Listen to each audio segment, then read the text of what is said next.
Hey Cavs crew, good day to you. Thanks for stopping by. Please remember to subscribe. So before we get down to business, I invite you again to subscribe. I see you. You ain't subscribed yet. You right there. It's okay, y'all. It's free. Hey everybody, I'm Kevin. If you are new to the channel, welcome. If you are a returning viewer, welcome back. So if you don't already know, on this channel, we travel, we talk, and we take chances. And talk includes entertainment, pop culture, anything that's going on in the world. And it also includes writing. So literary agent rejection letters. Writers face a ton of rejections when they send out query letters to solicit literary agents. And everything I'm telling you is from the perspective of a novelist, not a person who writes nonfiction. And so the responses to those letters could be a rejection. When you get a rejection, it's going to be either what you consider a form letter or a personalized rejection. Now, form letters are pretty much kind of the worst to get because they give you nothing. They don't tell you anything specific about your book, what went wrong, why they didn't like it, what they would have liked to see differently. All they do is give you like a cut and paste paragraph that they give everybody. So those are the worst. To me, it does a disservice to the author because you've spent so much time trying to put the submission and this query letter together that the agents really don't take the same time you put into it to help you in the process to become better.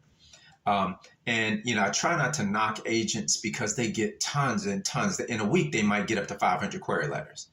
But at the same token, you've also taken the time to personalize your letter to them, which is what they request. So you would think that they could do the same for you, but a lot of them don't.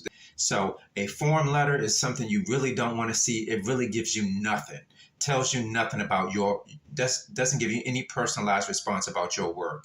So how do you deal with the rejection? And there's so many questions out there among writers about, does it mean that you're not a good writer?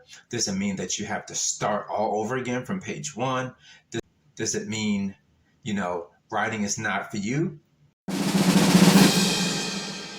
Well, if you get 1 or 2 rejections, you should be okay. But if you get like 5 or 6, you probably should quit writing or just rethink your craft or rethink or try to move in a different direction. So I'm just kidding. Absolutely not. Do not quit. A handful of rejections is just the beginning. Trust me. Look, I've been writing since 2003. I've been writing fiction since 2003. I wrote my first book, which had to be rewritten. I was working with a developmental editor and it was mentored to me, awesome developmental editor. And I learned a lot, and I learned that first book I had to start back on page 1. But that's how you get better. You just keep writing. But since then, I have been submitting over the years so many different stories, and I have seen tons of rejections. I can confidently tell you that I've had hundreds of rejections, and I can very surely tell you that I've had at least a couple thousand. So if you've got 10 or 20 rejections, you're just getting started. So it's like a Mercedes-Benz. If you got one that's got 100 or 200,000 miles on it, you just breaking it in. Okay, so settle in, get used to the rejections, let them roll off your back. They still sting.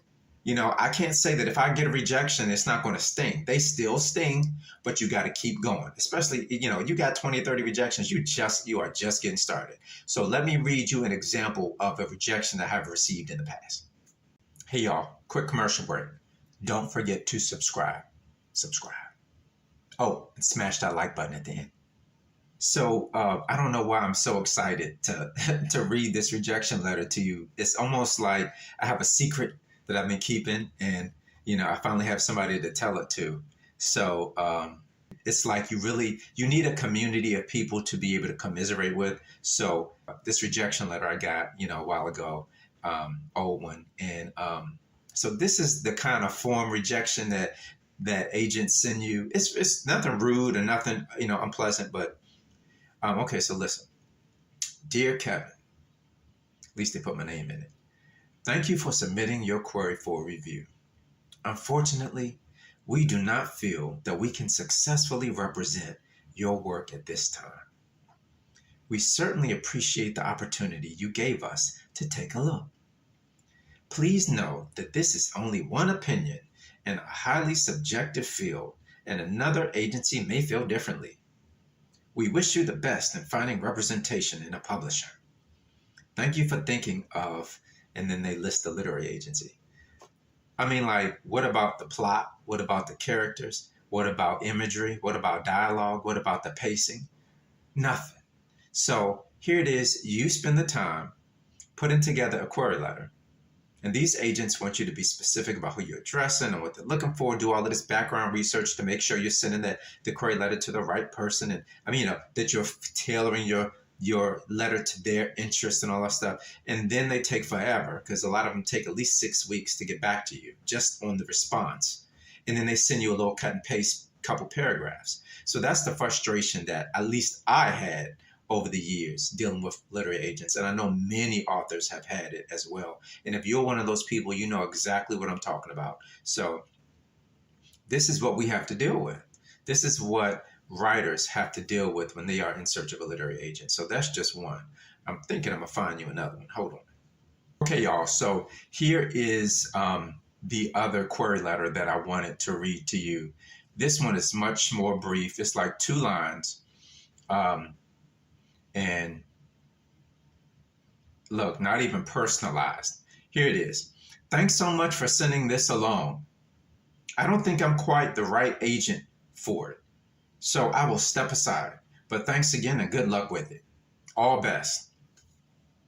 I mean, that is, to me, that's not insulting, but it's just a little bit rude when you have spent so much time investing in crafting the right letter for the right agent, and then they give you barely 2 lines. This one, the only reason why this ran into a second line is because the greeting at the end, or salutation, or the ending, all best, it was just 1 line.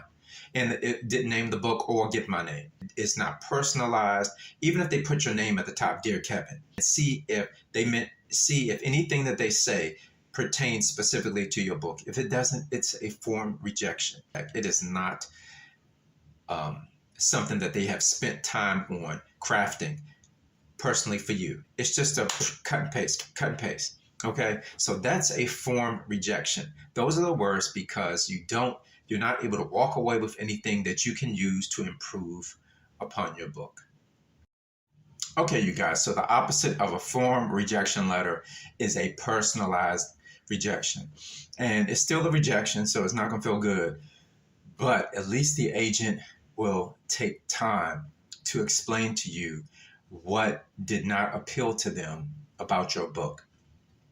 Whether it has to deal with pacing, and they felt like maybe the plot wasn't moving fast enough, or they might feel like your characters were not developed enough, or they may feel that maybe the dialogue didn't feel right, didn't feel real. There are a lot of things that can go wrong with a manuscript, and but a personalized rejection means that the agent has taken time, not to put your name in the rejection letter or just to mention the name of your book, but they have taken time to give you feedback specific to your story to help you improve. You can then take that information in and determine whether you agree with it, and say, hey, you know what, maybe my plot was a little slow. I kind of felt like it might have been an issue. You can take that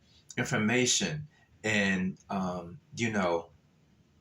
see if it really fits your vision for the book, and see if it jives with, any concerns you might have had about your book. If you felt a little bit uncomfortable with the dialogue and thought you could kind of skate through, my suspicions were right. My dialogue's not great, or my imagery wasn't good, or the plot is moving too slow. So with personalized feedback, you can use that to improve the book. If you get a rejection, you always at least want some kind of detailed information, something pertaining to your book that you can use to improve it. So some agents do that, and it's like gold. But the thing that you have to do is determine whether you want to make those changes, because everybody's suggestion is not always the best suggestion for your book, because that's just one agent's opinion. Another agent might feel differently. And they actually say that in their rejection letters. My opinion is but one. Other agents may feel differently. I mean, I have that line in my head because I've seen it so many times. You need to determine for yourself whether that particular bit of feedback is something that you want to take back to your book and use. Do you want to make changes based on that one person's feedback, or do you want to wait and see if you get something similar from another agent? Maybe that's a chance for you to say, hey, you know what, they were right, let me go ahead and make this change. And it can make your book stronger so that when you submit to the next agent, you'll be better prepared. So those are the differences between form rejections and rejection with personal feedback.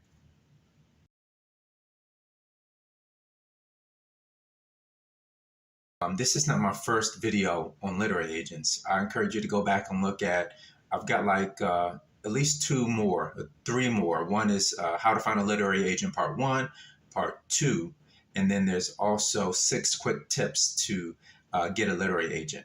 And then there's also a video on 5 habits of a successful writer. So I'll put those links in the description. Go back and check them out, and you can get more detail. And I go into deeper discussions about writing habits and how to solicit an agent, what a query letter is, and things like that. So go back and check those out. That's it for now, guys. Thanks so much for watching. I'll see you next time.